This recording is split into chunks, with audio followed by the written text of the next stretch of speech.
Understanding the difference between a successful ferment and a spoiled one can be a challenge the first few times you ferment at home.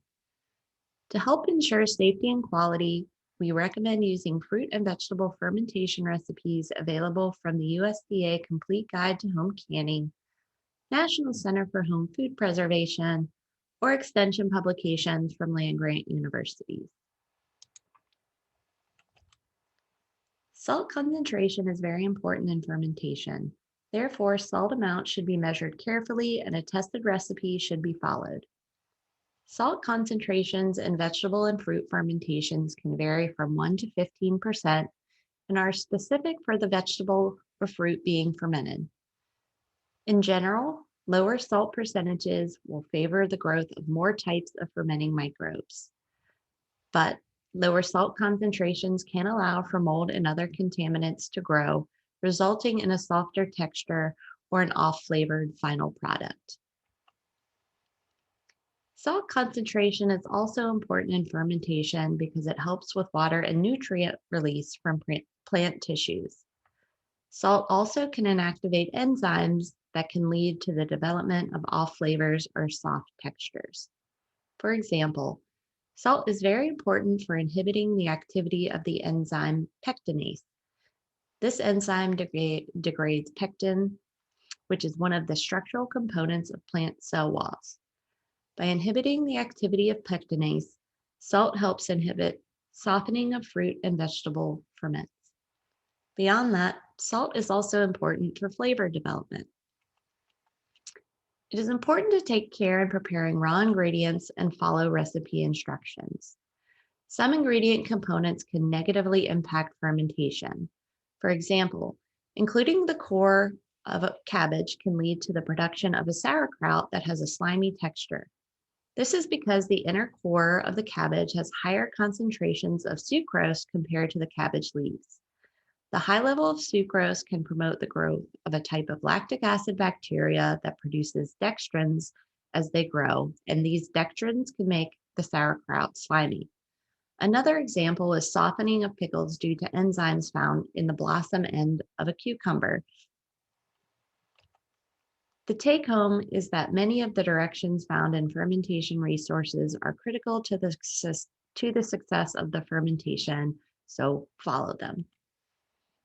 There are some obvious signs if a ferment has spoiled. A fermented fruit and vegetable should not smell putrid, so if a ferment has a strong odor that is not characteristic of the final product, it should be discarded. Sometimes there are obvious color changes that indicate spoilage. For example, if you start with green cabbage to make sauerkraut and it turns pink, that is a sign of spoilage.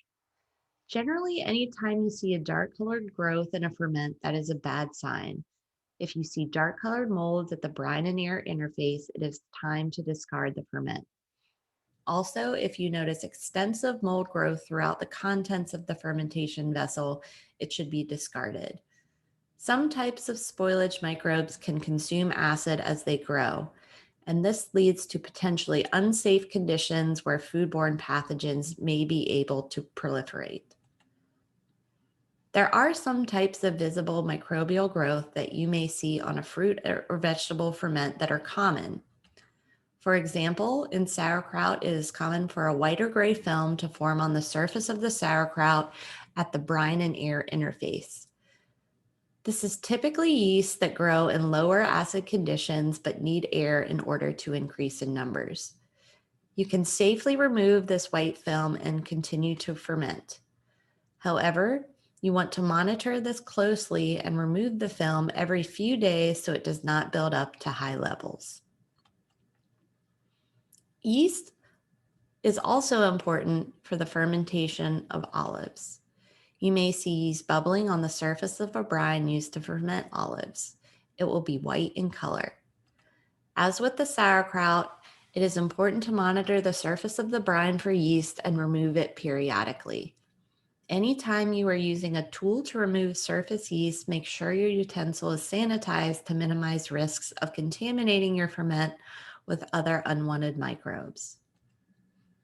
Unfortunately, there is not a great way to test and see if a home fermentation is safe. You can feel confident about the safety of a ferment when you follow a research-based recipe and see signs that fermentation is progressing. If you notice signs of spoilage, the ferment should be discarded because there might be a food safety risk in addition to the fermented food not being tasty. You can find fermentation recipes and facts on the EATLAC website or by following the project on social media.